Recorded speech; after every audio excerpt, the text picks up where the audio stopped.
मेरे husband expire हो गए थे, तो मैं मानसिक बहुत परेशान हो गई थी। मतलब दिन रात रोना बहुत ज़्यादा। कोई मेरे मन में प्रश्न आया कि कैसे जीवन कटेगा, तो मुझे उसका आंसर महाराज जी की एकांतिक वार्ता में मिल जाता था। वरना ये लगता था मेरा जीवन बिल्कुल ख़त्म हो गया। लेकिन मेरा जीवन बहुत बदल गया भैया, जब से मैंने महाराज जी से दीक्षा ली है। एकांत में रहना अच्छा लगता है, ना कहीं नाते रिश्तेदारी में जाना भी अच्छा नहीं लगता। जब यहाँ से जाते तो रोना भी बहुत आता है, मन नहीं लगता मेरठ में। आपके पिताश्री एक बड़े विद्वान जो साक्षात ठाकुर जी से बात करते थे। रहते तब उस चीज की हमें अहमियत नहीं पता थी। दीन दयाल सुनी जब ते, तब ते मन में कछु ऐसी बसी है, तेरा कहाय के जाऊं कहाँ, अब तेरे नाम की फैट कसी है। राधे राधे, मैं हूँ सौरभ। हमारे साथ एक भक्त हैं जो ब्रजवासी भी हैं और श्री प्रेमानंद महाराज जी के शरणागत भी हैं। आइए इनसे चर्चा करते हैं। ये बताइए, महाराज जी के प्रति कैसे भाव आया आपके अंदर? श्री हरवंश पहले हम मदन टेर पे महाराज जी सत्संग सुने, कई बार पिताजी माता जी जाए तो हम भी जब आवे जब भी सत्संग सुने उनका, देख के हमें भी लगन हुई कि हम भी दीक्षा लें महाराज जी से। फिर हमने अपने भाई से कही कि हमें दीक्षा ले। एक दो बार आए तो फिर हुआ के बाद हमें दीक्षा मिली। दीक्षा आपने ली तो दीक्षा के बाद आपके जीवन में क्या क्या परिवर्तन आ रहा है? परिवर्तन आएगा कि जैसे हम पहले इतना पूजा पाठ में ध्यान है, अब जब से हम सत्संग सुनने लगे तब दिन में सत्संग के बिना नहीं रह सकते महाराज जी के सत्संग के बिना, और पूजा पाठ में ज्यादा लगन है गई है। अब हर महीने आते हम सत्संग सुनने के लिए, महाराज जी के दर्शन करने के लिए। अब भी जन्मदिन है महाराज की, इसी वजह से आए हुए हैं। रोजाना दर्शन करें, सत्संग सुने, ये तो हमारे नियम ही है उनको। और पूजा पाठ में भी लगन है गई, पहले इतनी हमें लगन है, पर जब सत्संग सुने महाराज जी के दर्शन करे तब से हमें लगन काफी है भजन में।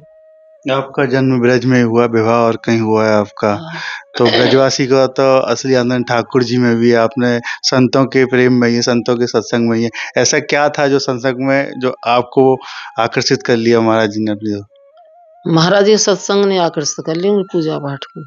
महाराज जी को देखते हैं कि लाखों भक्त उनके दर्शन करने के लिए रोजाना आते हैं, तब आप जाती थी तो कैसा माहौल था? तब कितने लोग आते थे वहाँ? पहले बहुत कम लोग आते थे, अब तो बहुत ज्यादा भीड़ हो गई। आप बताइए, आपने कब दीक्षा ली थी महाराज जी से? मैं भैया श्री हरिवंश मैंने 2020 में ली। मेरे हस्बैंड एक्सपायर हो गए थे, तो मैं मानसिक बहुत परेशान हो गई थी। मतलब दिन रात रोना बहुत ज़्यादा। और जब किसी चीज़ का अभाव हो जाता तो आदमी कहीं ना कहीं भगवान रास्ता निकालता है। उसके बाद फिर मेरे भाई ने मेरी भाभी से कहा कि मैं चाहता हूँ कि वो माँ गुरु दीक्षा ले ले। तो इन्होंने, भाभी ने कहा कि नहीं, आप अपनी तरफ से मत कहो, उन्हें अगर लेनी होगी तो भगवान रास्ता निकालेंगे कुछ ना कुछ। तो भाभी मेरठ गई हुई थी, मेरी शादी मेरठ हुई है।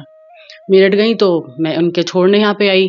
महाराज जी का सत्संग पहली बार मैंने सुना तो मुझे बहुत रोना आया सत्संग सुन के। मैंने अपने भाई से कहा मुझे दीक्षा दिलवा दो तुम, जबकि मैंने घर में किसी को नहीं बताया था। अचानक मैं दीक्षा ले आई और तब से मेरा जीवन इतना परिवर्तित हुआ कि अब मतलब मुझे वो रोना धोना जो था वो बिल्कुल बंद हो गया।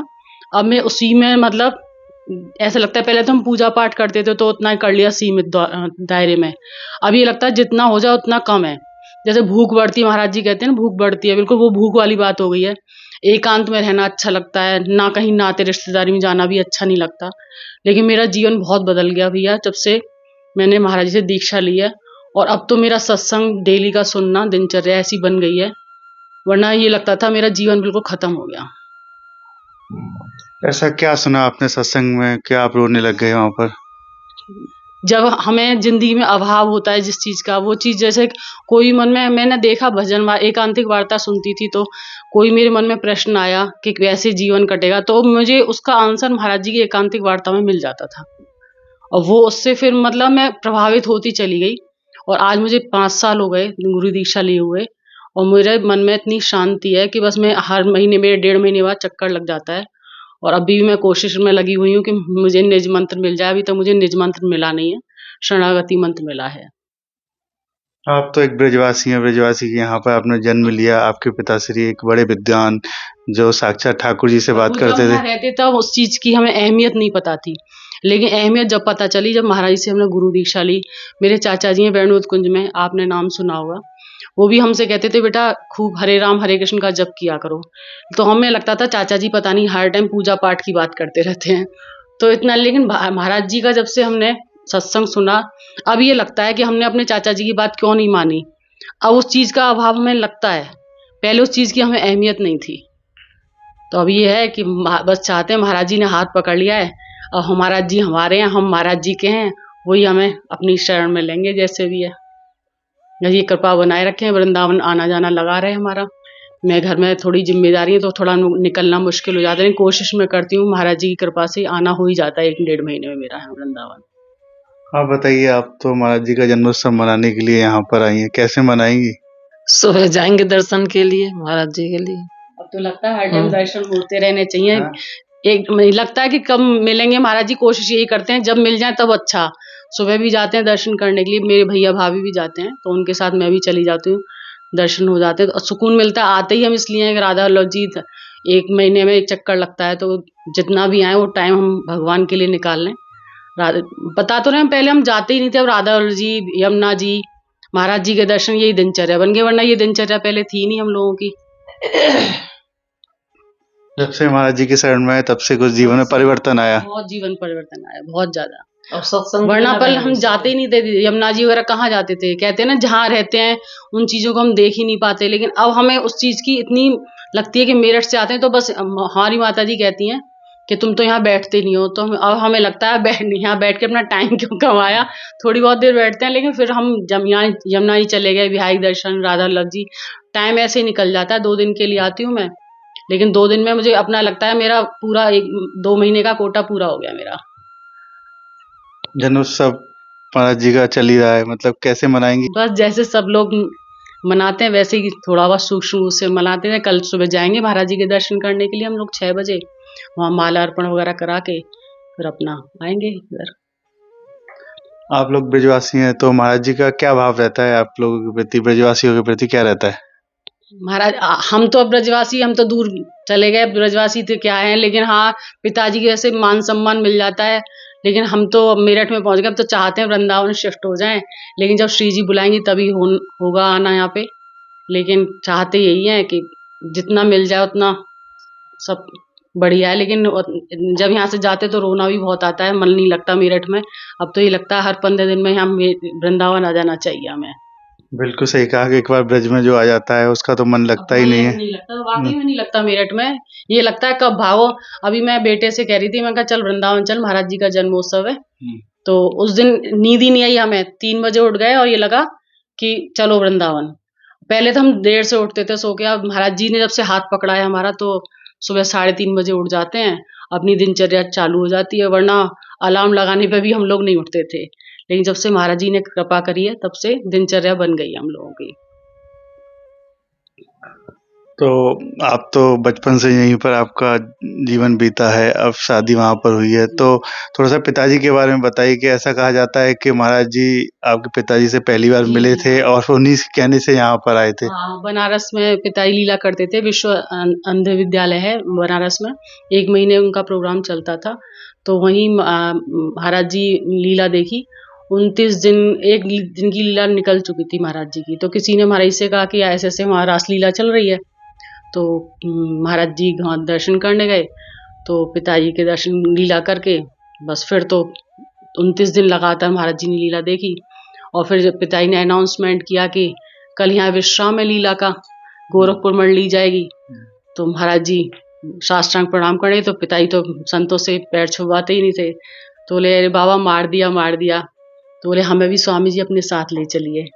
तो बोले हम तो आगे निकलेंगे महाराज जी, एक बार आप वृंदावन चले जाओ, बिहारी जी आपको छोड़ेंगे नहीं। फिर महाराज जी यहाँ आ गए। फिर उड़ियावा में लीला होती थी, तो महाराज जी ने वहाँ भी दर्शन किए लीला के, तब भी पिताजी से बातचीत हुई। फिर हमारी माता ही जाती थी मदन टेर सत्संग सुनने। तो फिर हमने अरे भाई को भी बताया कि एक संत है वहाँ पे, बहुत अच्छा सत्संग होता है। तो फिर भाई भी जाने लगे, पिताजी भी जाने लगे।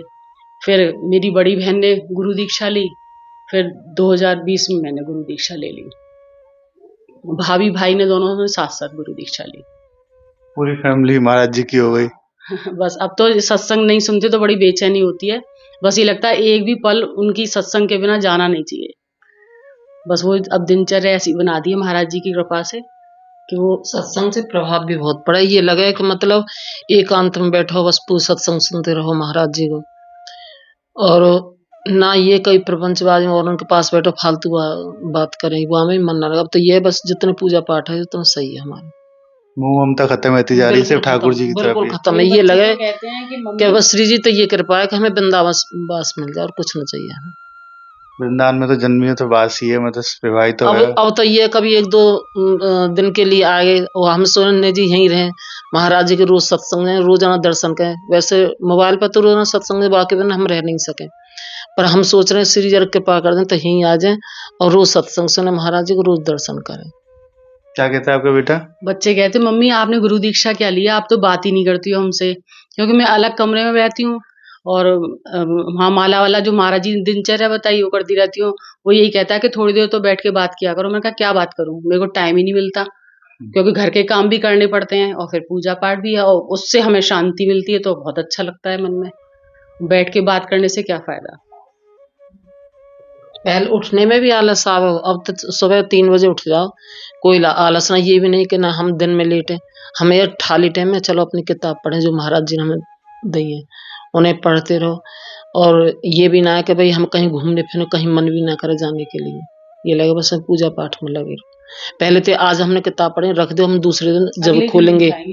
और अब ये लगे कि अब हम पे टाइम है तो अब ये किताब पढ़ लें कि ये किताब पढ़ लें। अब ये नहीं है कि ना हमें कल भी करें, जितना हम कर लें वही थोड़ा हमारे लिए था। मदन टेर में आप जाती थी, वो कौन से सन की बात है, कितने साल पहले की बात है?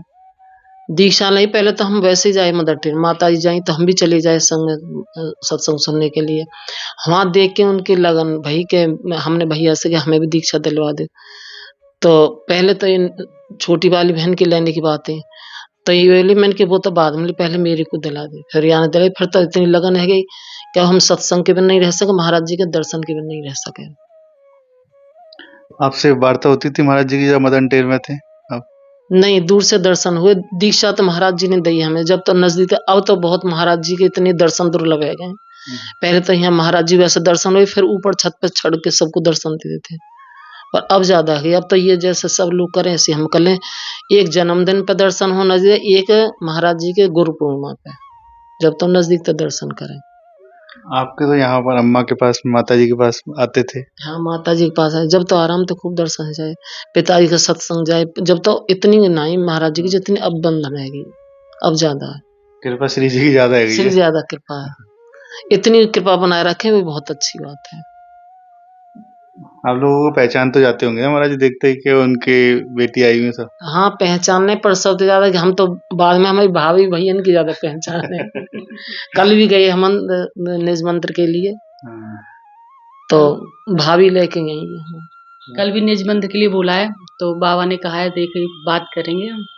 तो कल मैं और मेरी हम दोनों बहनें गए थे, तो उन्होंने कहा देखो अभी तो उत्सव चल रहा है, उसके उत्सव के बाद निज मंत्र का। अभी शरणागति, मैं भी शरणागति और ये भी शरणागति। निज मंत्र देखो श्री जी की कृपा होगी जब मिल पाए। और शरणागति में आगे तो मिल ही जाएगा निज मंत्र देखो भी। कितना टाइम बिना श्री जी कृपा के तो कोई काम ना हो। महाराज जी ने बिजी कर दिया है हम लोगों को, कि ऐसी दिनचर्या बना दी है कि हमें फालतू बैठने का टाइम ही नहीं मिलता।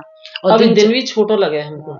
अच्छा, हाँ, ये दिन भी छोट रही, ये लगे कि जितना कर ले के घर गृहस्थी में काम ज्यादा हो तो ना पे, पर जब भी हमें खाली टाइम मिले फिर हम महाराज जी के वामी लगे हैं, जो हमें नेम धर्म दिए ना जी, किताब पढ़ने की, माला जो बताई है वो करनी। पर हम ये ना है कि नहीं हम पे टाइम है तो हम लेटे बैठे, हम तो ये भी दिन भी टाइम कम पड़ जाए हमारे लिए। श्री हरिवंश। श्री हरिवंश। देखिए अब तक हमारे साथ रही ये माताएं, जिनका कहना है कि जब से महाराज जी से शरणागति हुई है तब से जीवन में परिवर्तन आया है। और वैसे तो ब्रज में जन्मी हैं, ब्रजवासी हैं, लेकिन विवाह अलग अलग स्थानों पे हुए हैं। तो कहती हैं कि ऐसा मन करता है कि यहाँ से छोड़कर क्यों जा रहे हैं, रोना आता है वृंदावन को छोड़कर। यही अपने गुरुदेव के प्रति आस्था है, ठाकुर जी के प्रति आस्था है, जो बार बार उनकी याद दिलाती है। राधे राधे।